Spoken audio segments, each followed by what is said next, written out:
Hello and welcome. Today I have a match where I'm in the tier 6 US destroyer, the Farragut. This match is right after I got rank 1 in ranked this season, so it's still in the old patch where you don't have smoke circles, but I have the mod. Also, I would like to mention that the commander skills and modules of this ship are shown at the end of the video. So, this is a match on this horrible map called Trident, because apparently the islands make a trident shape. The reason why I don't like this map is because the spawns are way too close to one another, and the map is just small. It doesn't feel like a tier 7 map. So I headed towards the sea cap. My plan is to simply take it and then, if I'm spotted, run away. And, well, not specifically run away, but try to be defensive like I am right now. The moment I got spotted, I used smokescreen. Keep in mind that this was right after I finished the ranked season, so I was still in the mindset of incredibly careful playing, which is why I'm currently moving my ship the way I am. I am pointing my nose towards the enemies, so that if the enemy DD torpedoes, which is something that happened all the time in ranked battles, and you would simply lose games because the DD was standing broadside on and just took a blind torpedo. Because of that, I'm being incredibly careful. As time goes on and the ranked season gets further away, I'm gonna do less of this, because apparently in random battles people don't do that, and it doesn't really matter.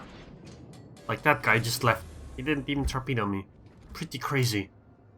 Yet in ranked, this place would be swarmed with torpedoes. Hopefully I'll be able to take the cap zone. I think I am. So at this point, I already realized nobody's really torpedoing me, and oh, by the way, the Farragut actually suicided. I'm gonna get the cap and then immediately leave, because I don't really want to stay around here, because there's an Atlanta and an Aoba here.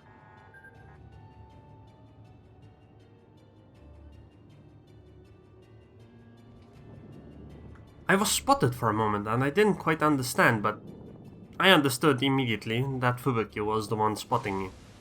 I don't have concealment expert here. I mean, it's a Farragut, so kinda makes sense, but still, it can happen that these low tier DD captains have these skills. The reason why I'm actually playing the Farragut at this moment is because this was during the weekend where EU captains got like 2.5 times more experience. Essentially, I was still on the Farragut here, and 2 days later I was on the Benson. And I went from a 13-point captain to a 15-point captain, which is like 300,000 experience or something insane like that. Well, maybe not quite as much, but oh, a detonation. That's incredible. Very good luck by me. That was very unexpected. Thank you, RNGesus. But yeah, essentially, I really like USDDs because I feel like they're so good. Not really the Farragut. I think it gets a lot better on the Mahan, because the Mahan finally gets 9.2 kilometer torpedoes. They're slow as snails, but they're very good because they can go a long range, so you can deny, well, not deny an area, but at least have a chance of hitting things without killing yourself. I do find it surprising that... Never mind. So, right now, we have the B and C cap, so I'm heading towards the A cap, because that's where, well, most of the enemies are now.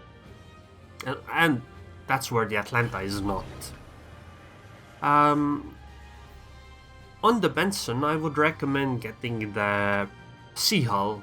I would keep the B hull on the Mahan. The reason why on the Benson, because the Benson B hull has a lot worse rudder shift than the C hull.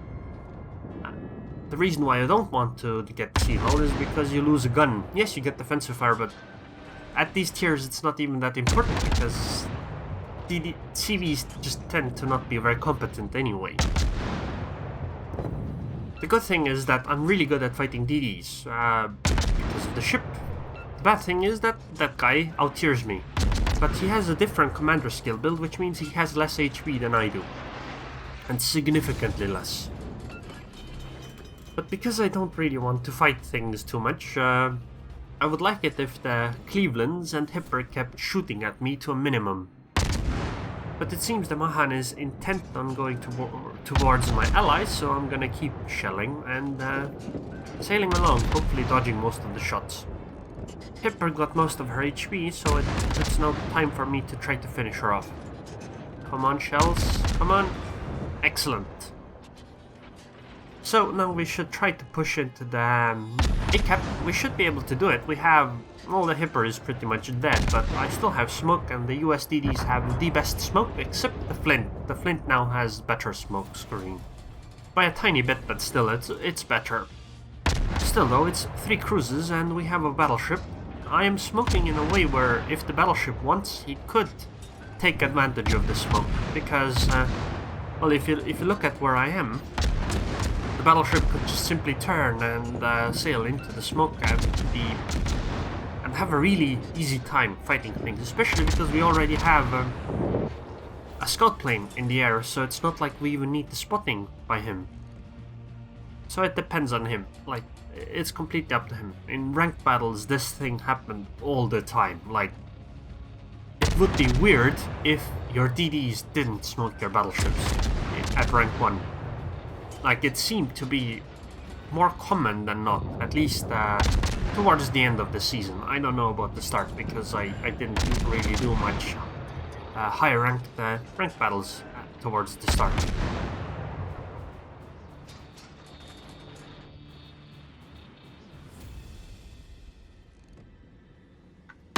I'm sorry for the downsides, because I'm having a bit of a nasal issue, I guess. We just really want to push them out of the A-cap, which we are doing, because the battleship is scary, and a DD that you can't shoot back is also, well, not scary, but it's annoying, because, again, you can't do anything about it. Honestly, at these ranges, it doesn't really matter if a DD shells you. Yes, she's gonna hit occasionally, like many times, but the overall damage will be low. However, it's incredibly annoying, and if you suddenly get a bit too close, the damage starts ramping up massively. The reason why it's okay against USDDs from such range is that they just don't hit you. Oh, that plane is actually problematic, so I'm gonna turn my anti-Aerroon and select him for targeting. Because what I really want to do is sail into the A-cap and cap it, but it's rather difficult to do if you are being shelled by a Hipper and the Cleveland. Which would be incredibly possible if this plane sticks around.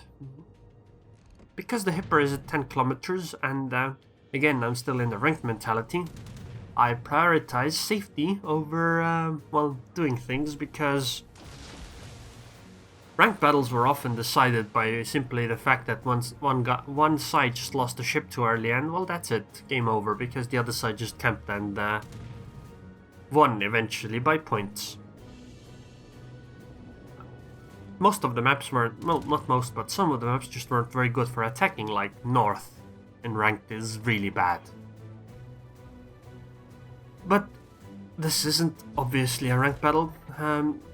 What this loop did do is it gave me time for my smokescreen to recharge, which means that even if I go into the cap now and they see me, if they start shooting at me, I can always just smoke, which I might do anyway if the capping goes to a certain point, because I just want to make sure I get the actual cap zone.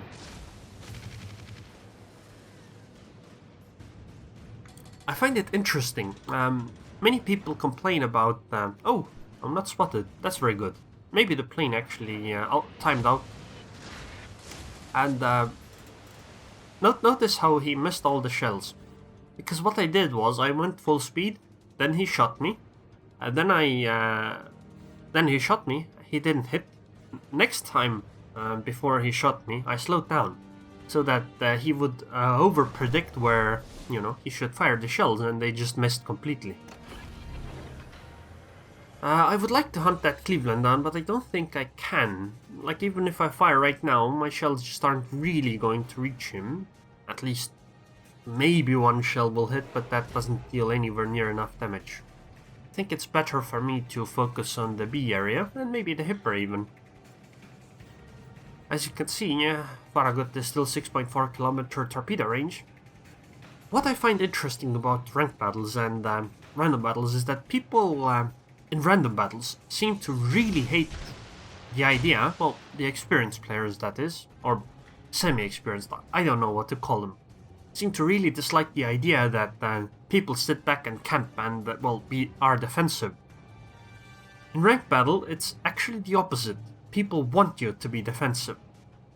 But the difference is that in a ranked battle, when you are being defensive, you are always in a position, or at least try to be in a position, or should try to be in a position, to flip the switch and ramp up the aggressiveness, because it sometimes just is necessary. So I'm gonna just stop here, smoke screen, and start shelling Yamagi, because why not? I mean, we are currently in the defensive position, so we should take advantage of everything we can, and I'm close enough for this Yamagi. If she keeps sailing at me, I can always just try to torpedo her, and if not, then I can just keep shelling.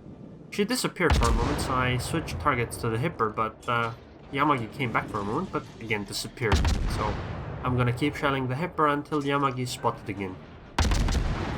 Because, I mean, their main focus should be the B-cap. Also, I'm pointing my rear towards the Hipper because I don't want him to torpedo me, and I also want to be in a position to be able to torpedo the Samagi once she, appears like she did just now.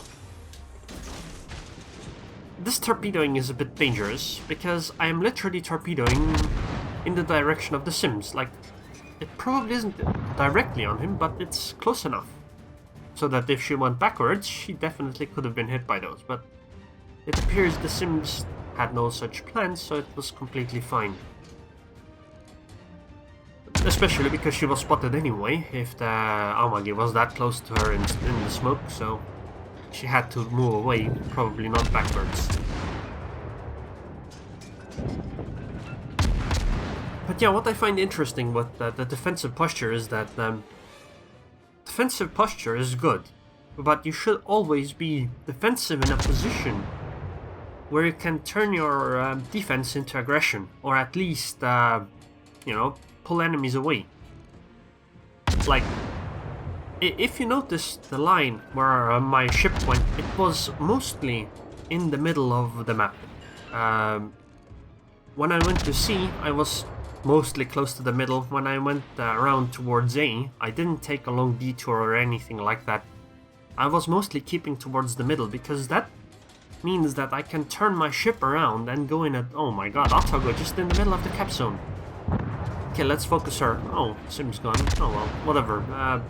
But what I mean is that I always kept towards the middle, and I do the same thing on like Two Brothers. It's not as important for destroyers and cruisers, well, mostly destroyers, because, they are fast and maneuverable, but it's definitely very important for battleships. They need to be in positions where they can react to what the enemies do, and well, what your team does. And I think that's something that people often miss. It's okay to be defensive and in the back line most of the time, but you should also remember that you need to be able to react to things that happen. So I made 14,679 experience. I used the ranked camo or something like that. 47,000 damage only. My base experience is 2,800, quite a bit higher than anybody else on my team. Detailed report shows how my damage went. Most of that was, well, not most, but a lot of it was on the Fubuki that I detonated. That was quite lucky. And look at this, 300,000 credits, 10,000 experience, well, 14,000 experience, 25,000 captain experience. I actually have a match where I got 41,000 captain experience. It's not that interesting of a match, but I might show it if you guys want. So, anyways, let me know in the comments whether you want me to show them or not. So now it's time for the commander skills. Obviously I use premium all premium consumables on the Farragut, because it's a DD, main armaments modification 1, because I don't want my guns to be broken, and I don't want my torpedo tubes to be broken. So it's a good skill. Then I use the dispersion module because it increases torpedo traverse, and the other two just aren't very important. My AA is weak and my secondaries don't matter. I use steering gears because I have last stand, so my propulsion still works when it's broken, and I use propulsion modification because my maneuverability, like my rudder shift time, is very good. So lowering that by, like, what is that, 0.4 seconds isn't that important, but giving 50% better acceleration is a pretty big deal. Commander skill wise, I use situational awareness, which you would now replace with basic firing training. Then I also use last stand, superintendent, and well, the survivability expert. And then after that you would use concealment expert. So anyways, I would like to know thank the patrons and Patreon for supporting the channel. I will pick a random name, this time it's Tab Extra. So anyways, I hope you guys enjoyed this video and found it helpful. See you next time.